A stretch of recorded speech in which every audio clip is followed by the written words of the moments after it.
Hey guys and girls, it's Blackjack with 396 Guitars. Thank you so much for all of your support. New subscribers, comments. I try to read everything. I try to respond. Thank you so much. I appreciate it. We have the Mexican Telecaster on the bench again. We cleaned up some nut slot issues in the last video. We're going to do a restring and setup and finish this guitar, get it back to the customer. Let's get to work. The camera lottery says. All right, so nice little guitar. Got a Seymour Duncan in it. That's original, I'm assuming. It's got locking tuners on it, which I told him that the restring was done incorrectly because they're just too short. I still like to see one wrap on these type of locking tuners. They're Fenders. They're good locking tuners, but you still have to cut them to length. You still want to measure, and then I'll show you how to do it. You still want to have one wrap around them, because if you have to ever take the string off, and refer to the last video, when you have to put them back in, it's such a pain in the tuchus. Let's just de-string it. So you loosen. Get them all pointing in this direction.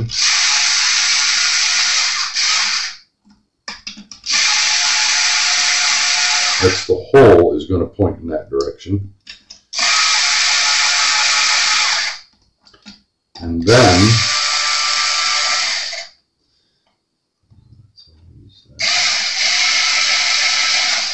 I think that's right. Then you go underneath and you unlock them. And these do not need to be super tight. If you over tighten them on some brands, not so much the Fenders, I won't mention the brand, but if you over tighten them and get overzealous tightening the string in the hole, you're going to be in trouble because it will not appreciate it. So off come the strings. This is a body through. So we're going to cut them off. Get them out and start fresh. He uses a hybrid string. He seems to like it. Kind of an intermediate player, but I'll tell you, he is going for the guitar buying marathon. He buys a lot of instruments. I think I've worked on almost all of them. There's some sticky, gooey stuff on the fretboard. I think there were stickers on there for a beginner at some point, and the glue is left on there. So I am going to first try my regular way of brushing that stuff off. This soap should loosen the sticky stuff. You've seen this process before, some of you. I just use non-silicone, non-petroleum. It's just a run-of-the-mill. This is a clear-coated neck, but you can put that stuff, as long as it's non-silicone and non-petroleum, you can put it on any neck, and you go to it. And it should turn all that glue a certain color, so you know whether you're getting it off or not.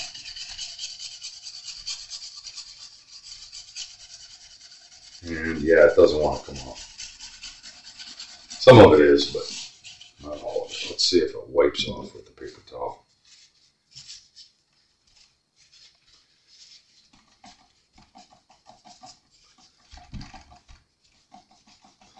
Yeah, we're going to have to use something with a little more oomph. Some of it did come off, but I'm guessing it probably wasn't stuck on there too well. It's all over the fretboard. So, what do? Good old lighter fluid. Good old lighter fluid. Let's try one section that's really bad and see if this loosens it. If it doesn't, I'm going to have to go get some goof off.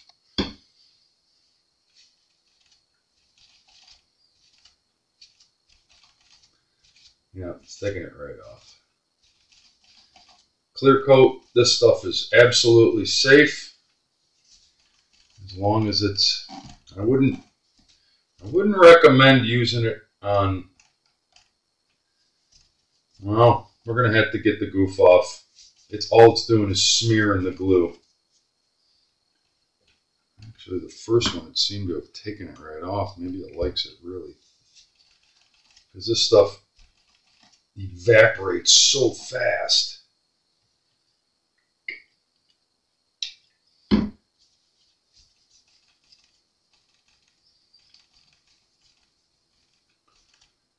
Think there was any all the way down there, but oh yeah, it does. It evaporates so fast that it stops doing what I want it to do. So yeah, let me work on this for a few minutes. I'm not going to show you the entire process, but the active ingredient in lighter fluid is naphtha, for those of you who don't know. And yeah, it works really good on, it's like goof off. Goof off is basically naphtha full strength.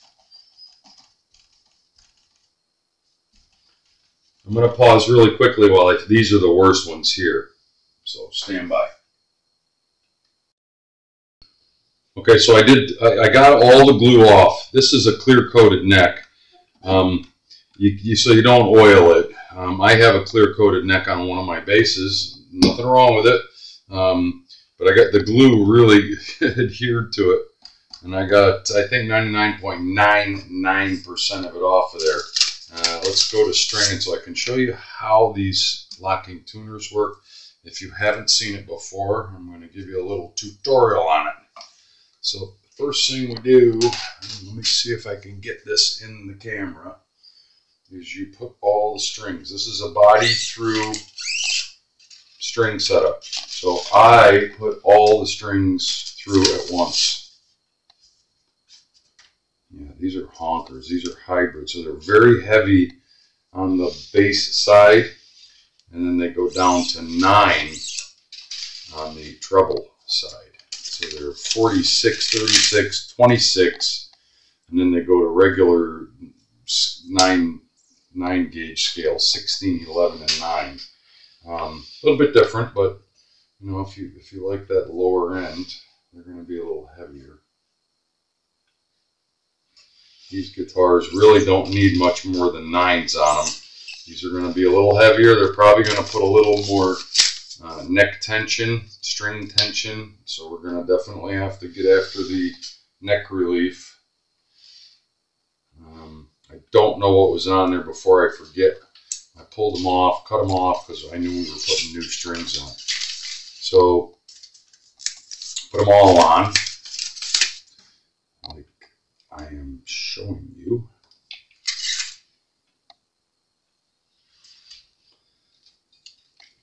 Some guys hang the butt end of the guitar off the bench and do this. I like to lean it against my shoulder. That way my arm catches it. There's no way it can get moved around.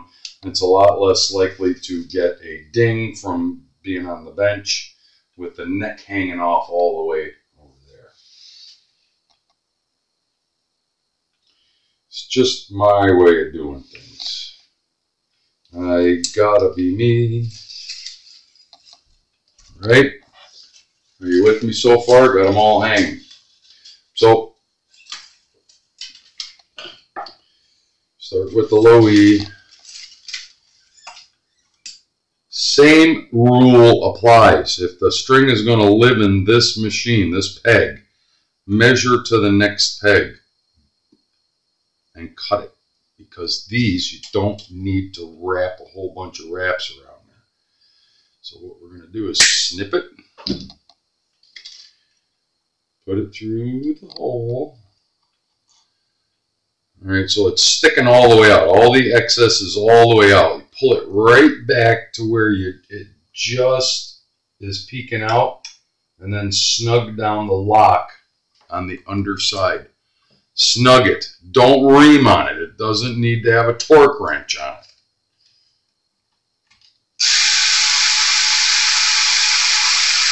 You want to attempt to get this string that you're wrapping underneath the string hole. Sometimes it will, sometimes it won't. And we'll put one wrap and then start to snug up. Okay? Pretty simple. I'm going to do it again with the A string. String is going to live in this peg right here. You measure to the next peg and snip it off.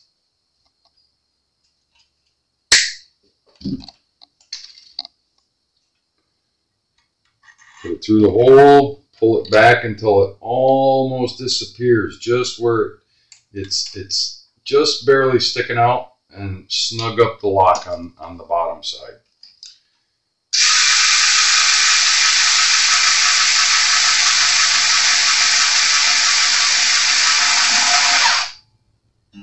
Great little invention. I like this type of locking tuners. Some locking tuners are not my favorite. Those things work, and they work really well, and they make stringing much easier, even especially for those of you that are trying to do this at home, or stringing up your own guitar for the first time. Just don't over tighten them. Okay, I'm going to pause while I get the other 4 strings on. We'll be right back. So we got all the strings on. Let's stretch them slightly, because especially these big honking bass side. And you don't need to go nuts when you're stretching your strings. Hold it at the first fret and just middle of the board. Just pull up on it and tug on it a little bit. Don't ream on it. You don't need to lift the guitar up. That will accelerate the settling process. They should all go flat because you stretched them. If you don't stretch them, they're going to go through their natural stretching process on their own. But it takes a couple of days.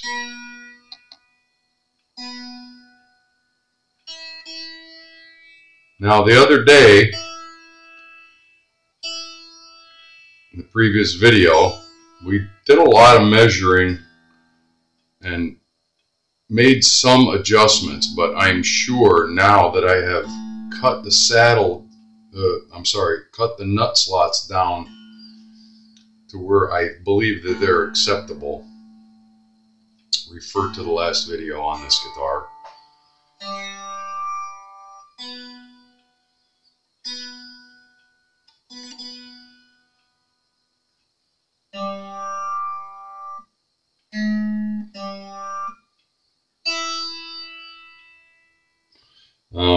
We're going to have to adjust height. I won't affect the neck relief, and I'm pretty sure we adjusted that the other day, but let's double check. Pretty sure. Should be right where we want it.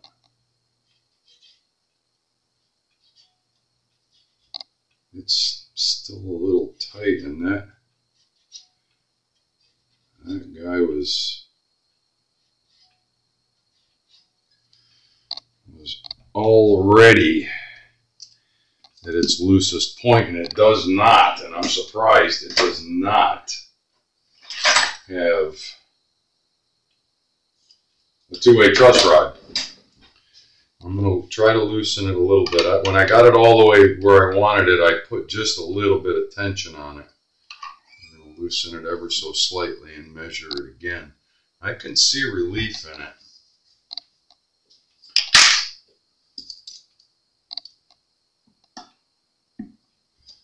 If it doesn't like it, and this instrument may have a new neck in its future.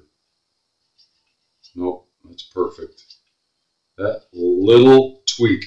But it's all the way at its most relaxed point with just a little bit of pressure on it. I've seen it before. There's 2 ways to address it, and one of them is change the neck out if it gets bad later on and we can't adjust it, or you have to force it into a banana, which requires heating up the neck. Now sometimes you can force it by holding it and then loosening it all the way and then slowly tightening it, and it will put too much relief in it where you can then adjust it the other way. But right now we're okay. We're going to hope for the best and continue the setup. And it sure did put some relief in it.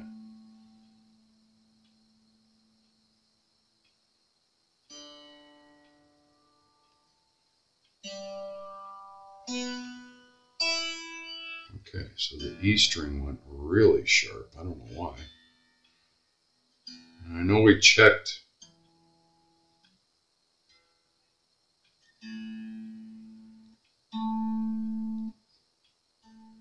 We checked this the other day, and usually they get this right at the factory. I don't know how, but.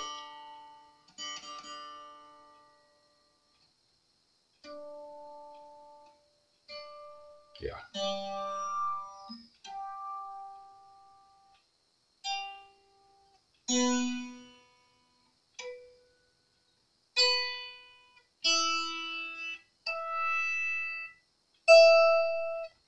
They usually get that part right, but some of these are jammed all the way back. I mean, not a perfect guitar, but it is getting there. Next order of business is string height, and kind of curious to see after cutting the nut slots where we landed. Let's make sure we're in the movie. I think we can probably I want to bring the G up a bit.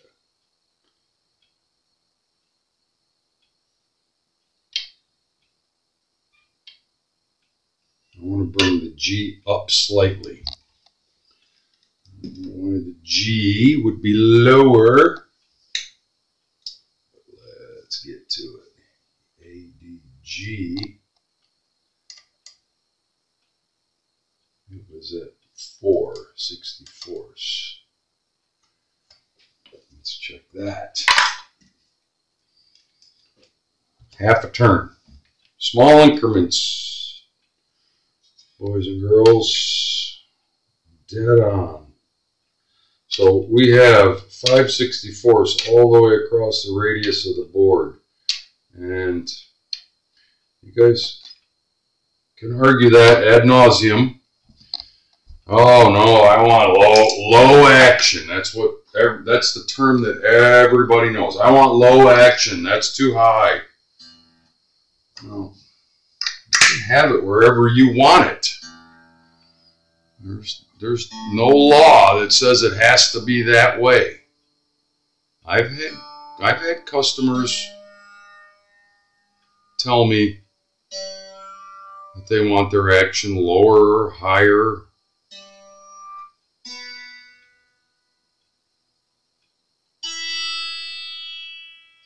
That's fine. I can live with that. You're the player. You own the guitar.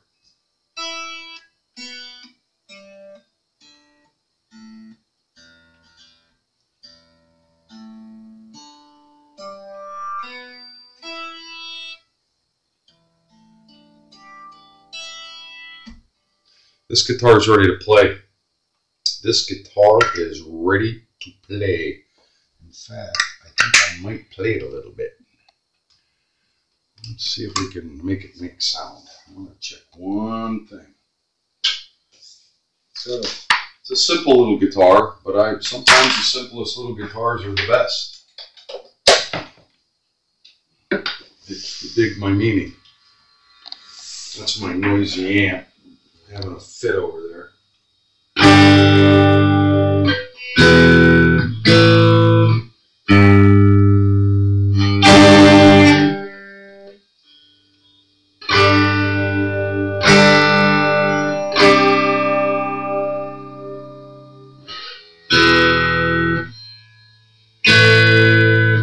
So one of the complaints before, sorry, I'm out of the film. let's get back in there. So one of the complaints before, and he didn't tell me until we were into the first video, in the first session of cleaning and prepping this guitar and setting it up, that when he fretted, when it was tuned up, he said, oh, the intonation is off when I fret like a G chord, you know. Well, the reason for that is if the nut slot is too tall, and when you grab that string and fret that right there, that G number, that G note, you're actually pulling it out of tune. So if it's too high in the nut slot, it will cause it to sound sharp, or it will usually sound sharp, not flat. Or, sorry, it will usually sound flat. Now you're getting